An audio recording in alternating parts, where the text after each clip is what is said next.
that vote buying, if not addressed, could imperil our democracy. And stakeholders need to consider this electoral corruption in the highest respect. And institutions like the EFCC and the ICPC, who are involved in election day monitoring, need to scale. And as an institution, we would like to see people prosecuted, for engaging both in the buying and in the selling of votes. So our position is, this is electoral corruption. It undermines democracy, and the institutions should take action. We note that, yes, the EFCC has been part of elections, and they try to monitor the process. Recently, both the ICPC and EFCC were in a meeting, and they have a consensus on how to manage this. We wait to see the action that will be taken from this election. But it's not just these institutions. The security agencies, the police, also has a role to play. In most cases, this transaction is conducted in the full glare of police officers who do not reprimand, those actors. In some cases, they are also participants as well. And we feel that as an institution, going into this election, one way to boost the confidence of the public and stakeholders in the electoral process is to ensure that these institutions perform their role. So the point about redesigning the polling units, we support INEC's resolution to redesign the polling units.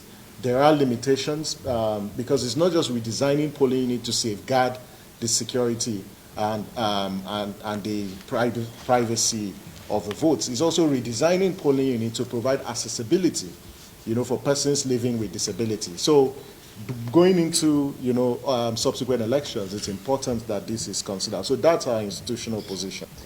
YIAGA Africa applauds the decision of INEC to refrain from storing sensitive materials at the Central Bank of Nigeria due to the allegations of partisanship leveled against the governor of the central bank.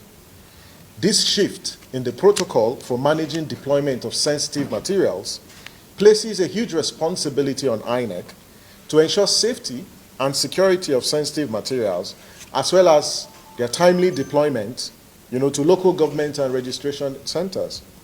Key stakeholders and members of the public should be adequately informed of INEC's new strategy for the deployment of sensitive materials. And so we would all be watching, and we're enjoying you, to also keep watch over this process.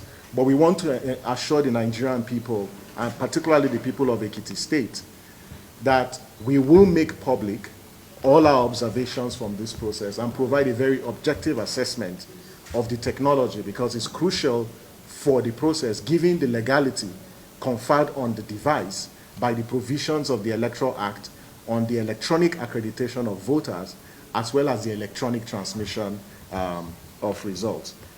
From a YIAGA Africa perspective, the forthcoming June 18th governorship election presents an opportunity to assess the operational implications of specific provisions of the Electoral Act 2022 and the newly issued Independent National Electoral Commission guidelines.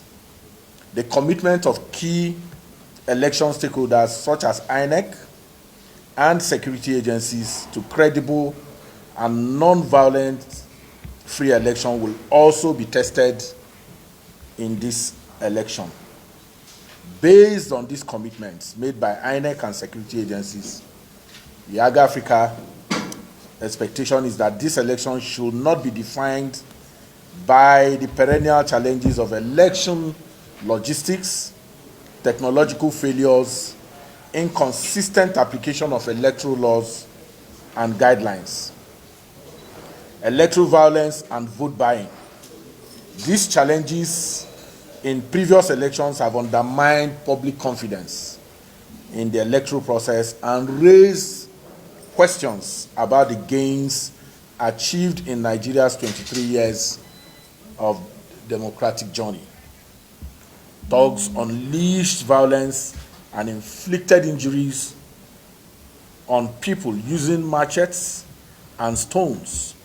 In addition, a gun duel between thugs linked to the APC and SDP was reported in Old Garage in Ado Ekiti. For the Ekiti elections, YIAGA Africa is deploying its parallel vote tabulation (PVT) methodology for the Saturday's elections. The PVT is an advanced election day observation methodology that employs well-established statistical principles and sophisticated information technologies in providing timely and accurate information on the conduct of accreditation, voting and counting, and it independently verifies the official governorship results as announced by the Independent National Electoral Commission.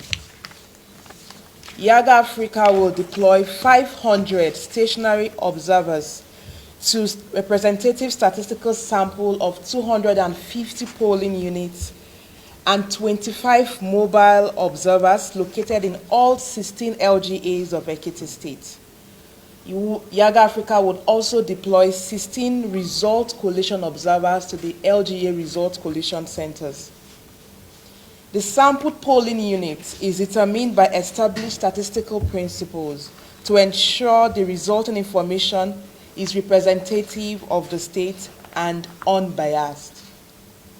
The PVT sample of polling units was drawn according to well-established statistical principles and is truly representative of all polling units because the percentage of the sampled polling units for each LGA is similar to the percentage of all polling units for each LGA. So, over the course of Elections Day, YIAGA Africa's data center in Ekiti will receive 4,500 text messages containing approximately 60,500 individual pieces of information about the 2022 Ekiti governorship elections.